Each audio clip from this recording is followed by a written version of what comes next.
आज हमारे साथ में जो गेस्ट है अभी बैक स्टेज में, वो इंडिया के सबसे पॉपुलर मैथमेटिक्स के टीचर्स में से एक है। उनका जो यूट्यूब चैनल है उसके ऊपर 2 मिलियन से ज्यादा सब्सक्राइबर्स हैं और करोड़ों व्यूज है। उनके चैनल का नाम है Abhinay maths. Please give an energetic and warm welcome to the one and only Abhinay Sharma sir.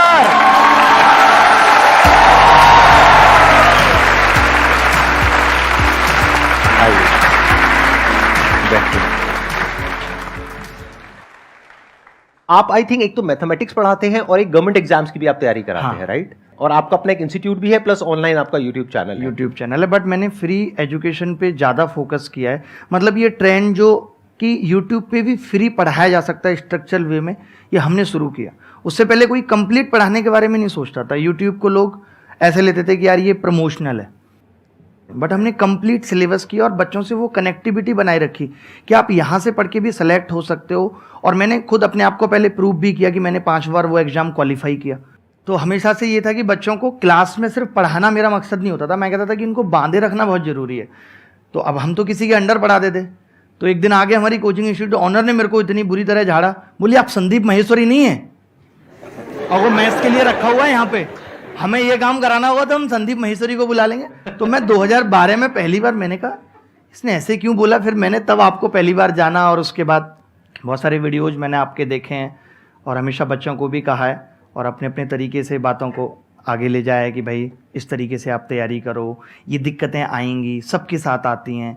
मैंने संदीप जी मतलब जो लोग मुझे क्रिटिसाइज करते थे ना, मैं उनको भी कह दिया। मैंने कहा सुनो 4 साल बाद बताएंगे तुम्हें कि हम क्या हैं। कुछ नहीं है। सन 2014 में रोटी का जुगाड़ नहीं कर पा रहा था और मेरा रिजल्ट आया और उसमें मेरा सिलेक्शन प्रॉपर ठीक तरीके से नहीं हुआ तो मेरे रिश्तेदारों ने मेरी जान ले ली कॉल कर करके। मैंने कहा भाई सुनो, तुम्हें लग रहा ना बहुत बड़ी चीज है, कोई बहुत बड़ी चीज नहीं है, निकाली नहीं हमने, अलग बात है। और मैंने कहा आज तुम्हें पूछने की जरूरत पड़ रही है कि मैं क्या कर रहा हूं, लेकिन 4 साल बाद जरूरत नहीं पड़ेगी, तुम्हें अपने आप पता चल जाएगा कि मैं क्या कर रहा हूं। तो वो मुझे लगता है कि कह दो ना, शुरू से ही कमाल है। मतलब तो एक प्रेशर आ जाता है यार अब तो करना है। और एक चीज और भी होती है कि मैंने बहुत, संदीप जी जैसे आजकल चल रहा है, मैं नाम कमाने के पीछे नहीं भागा कि मुझे बहुत व्यूज या सब्सक्राइबर चाहिए। मुझे लगा कि ये कम लोग जाने लेकिन सम्मान की नजर से जाने कि हमने अच्छा किया है।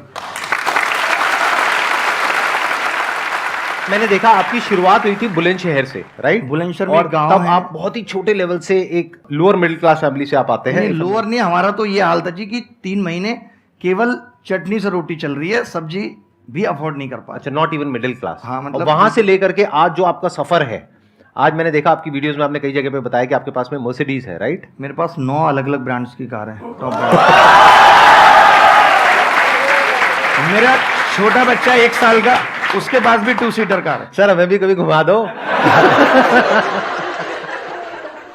मैं शुरू से थोड़ा सा बता देता हूं कि मैंने प्राइमरी स्कूल से पढ़ाई की 5th क्लास तक। लेकिन जो मुझे एक चीज अपनी लगती है, जो मैंने पिताजी से भी, कि जीतना एक आदत है। आप ये नहीं कह सकते कि मैं तब ऐसा करना अच्छा शुरू करूंगा। जीतना एक आदत मतलब घर में 3 भाई बहन है तो उनमें भी मैं सबसे आगे हूं, काम करने में भी। पिताजी का बिस्तर लगाना मैं सबसे आगे लगा दूंगा। तो जीतना एक आदत है जो डेवलप करनी पड़ती है। चाहे भले ही मैं घर की छत पे क्रिकेट खेल रहा हूं, लेकिन वहां भी मुझे जीत की भूख है। तो ये भूख डेवलप करनी पड़ती है। और जहां तक परेशानियों की बात है, तो परेशानियां तो हमेशा रहेंगी, तब भी थी, आज भी हैं, सिर्फ वजह बदलेंगी। हमें लगता है आज ऐसा ये नहीं है मेरे पास, इसलिए मैं ये नहीं कर पा रहा। कल को कुछ और नहीं होगा, लेकिन फिर भी करते रहना है।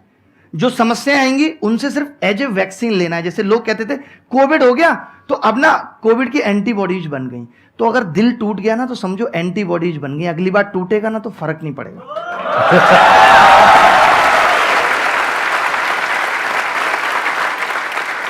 जो लोग खुशी में ज्यादा खुश हो जाएंगे, फिर दुख आता है तो तुरंत, जैसे कोई रिश्ता शुरू ही होगा, पागल हुए जा रहे हैं, अलग ही दुनिया में चले गए। वही लोग दुखी हैं, दुखी वही लोग हैं। वरना आप देखो कि जो नॉर्मल रहते हैं कि ठीक है कोई आया कोई चला गया, ठीक है, पता भी नहीं चला कब आया और कब चला गया। हाँ, जैसे यहां पर होने वाला है कि बाहर कोई पूछती भी नहीं थी, अब बिल्कुल साथ में बैठी हुई है, इधर भी, और फिर आई और चली गई। ये भी मोटिवेट, हम तो जब ट्यूशन पढ़ते थे, हमारा स्कूल तो हमेशा लड़कों वाला रहा, बट हमने ट्यूशन हमेशा वो लगाया जहाँ 2-3 लड़कियां हैं। पता है उससे क्या होता था, यार मैं पढ़ के जाऊंगा, पहले टीचर पूछेगा झट से जवाब बता दूंगा। तो आपको इस चीज को भी नेगेटिव नहीं लेना कि लड़कियां उनकी जाके बीच में बैठो, सवाल बताओ सबसे पहले ही पढ़ के जाओ। सब यार इसको सब आता है, यार आपका नंबर मिलेगा क्या?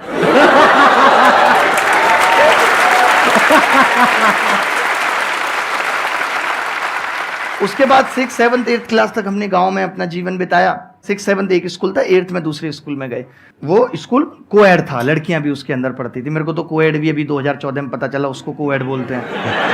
मैं जब दिल्ली में 2012 में आया था, मुझे एक्सक्यूज मी मेट्रो में कोई बोलता था, मुझे लगता था ये मुझसे बात करना चाह रहा है। मैं आपको बता रहा हूँ कि मेरी अंग्रेजी बहुत ही मतलब लो ग्रेड जिसको कह सकते हैं वो है। लेकिन इनकी जो मैथ्स है वो कमाल है। और 10th में मेरे को पता है आपके 100 में से 100 आए थे, राइट? मैं 10th में भी 12th में भी। अच्छा, 12th में भी आए थे। तो इनका नाम अभिनय मैथ्स ऐसे ही नहीं है।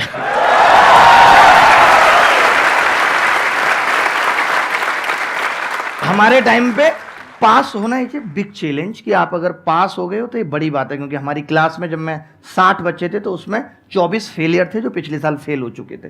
उनको भी पास कराने की मैंने जिम्मेदारी ली थी। मैंने कोशिश करूंगा सवाल बताने की, क्योंकि गणित में ही फेल हो रहे थे वो लोग, और गणित अपना अच्छा था। 10th में तो मुझे बहुत हाई ग्रेड फीवर भी था, बट मैंने पेपर अपना आधे टाइम में निपटा लिया था। वो कैसे ऐसा हो पाया था, क्योंकि मैं ना गणित बहुत पढ़ता था। जैसे बहुत पढ़ने का मतलब है कि मैं कॉपी पे कॉपी बना रहा हूँ। मैंने बिजनेस चालू कर दिया था। सरकारी स्कूल में कुछ हो ना हो काम चेक होता है, तो मैं बच्चों को ना वो गणित की कॉपियां बना बना के बेचता था। 10 की कॉपी 5 का पेन, डबल रेट 30 रुपए।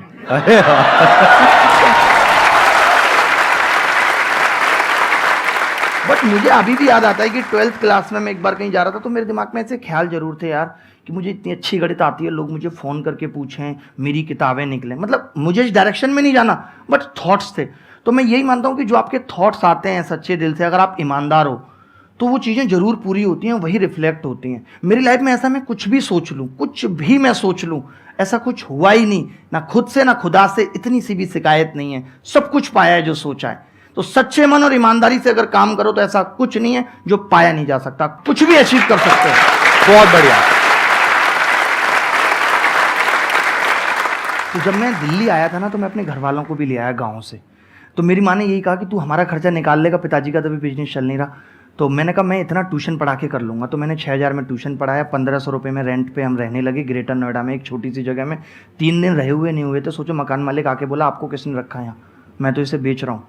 मैं उस दिन मेरी आंखों में आंसू आ गए कि मतलब हम यहाँ शिफ्ट हुए हैं ऐसे तैसे मैनेज करके, अब यहाँ से निकलना पड़ेगा। बट मैंने अपने पिताजी को देखा है जीवन में, मैंने उनको कभी ये नहीं देखा आज टेंशन है नींद नहीं आ रही। मैंने ये सीखा उनसे, लाइफ में कितनी भी टेंशन रहो रात को सो जाओ, सुबह बात करेंगे, जो भी होगा सुबह बात करेंगे, रात में तो कुछ नहीं कर सकते। वहाँ से हमने वो चेंज किया। आज शायद ग्रेटर नोएडा में इतनी सोसाइटी है, मैक्सिमम में हमारे पास फ्लैट प्लॉट पता नहीं क्या क्या होगा, और सब में मैंने सबको फ्री में रखा हुआ है। मेरी कोई रेंटल इनकम नहीं है। मैंने कहा जब जरूरत होगी तब ले लेंगे किसी से। सर आपके घर के बाहर ये सारे पहुंच जाएंगे। ग्रेटर नोएडा में ये था कि भाई नहीं, एक मिनट सर, मेरे को काफी इंटरेस्टिंग लग रहा है। आप ये कह रहे हैं ग्रेटर नोएडा में आपके फ्लैट्स हैं और वहां पे लोग रह रहे हैं, लेकिन आप उनसे रेंट नहीं लेते? रेंट नहीं ले रहे, मतलब अभी देने भी कोई आता है, जैसे शुरुआत हुई अभी जैसे एक नया लिया, तो मैं कहता हूँ कि जरूरत होगी तब ले लेंगे, अभी आप रख लो, आप अपना काम चलाओ। और ऐसे कितने आपके 2000 5000 10,000 कितने फ्लैट्स हैं? मतलब इतने फ्लैट्स नहीं है, बेसिकली मेरे पास विलाज ही है सारी। अच्छा। सर थोड़ा बहुत हंसी मजाक चलेगा ना, प्लीज बुरा मत मानना। हाँ मैं कंफर्टेबल हो गया, मतलब मुझे हंसी मजाक बहुत पसंद है। मुझे लगता है कि जीवन में ऐसा नहीं कि सीरियस दिखना जरूरी नहीं है कुछ भी करने के लिए। आप अपने काम के प्रति सीरियस रहो, लेकिन ये नहीं कि मैं हाथ भी हिलाऊंगा ऐसे कर। तो जब हमने ये शुरुआत की, हम दिल्ली आ गए भाई, हमने पढ़ाना भी शुरू किया। हमने 2013 में किताब लिखी, और पिताजी बोले किताब लिख रहा हूं मैं, करोड़ों रुपए कमाएंगे। किताब एकदम सुपर महाफ्लॉप, क्योंकि जब आपको कोई जानता नहीं है तो आपकी किताब पढ़ेगा क्यों। हमने 2000 किताबें छपवाई, कोई बिकी नहीं, मतलब 2-4 बिकी, और जिसने ली वो बोला किताब बहुत अच्छी है। मैंने कहा दोस्तों को बताओ, लेकिन ले कोई नहीं रहा, क्योंकि जब तक आपका नाम नहीं है, नाम बनाना बहुत बड़ी बात है, मैं आपको बता रहा हूँ। तो 2013 में मैं पढ़ा रहा हूँ, 12 में नौकरी लगी, इसलिए छोड़ दी कि दिल्ली में लेंगे। फिर 13 में नागपुर लग गई, और देहरादून से सीधे नागपुर चले गए। जब मैं लौट के आया, मैं कोचिंग में गया, लोग बोले आपको 650 रुपये घंटे पे रखेंगे, जबकि उससे पहले मैं 1450 रुपये घंटे लेता था। आज मैं आपको बता दूं, मेरी ज्वाइनिंग फीस 50 करोड़ है, और मैं 1,29,000 रुपये घंटे लेता हूं पढ़ाने के।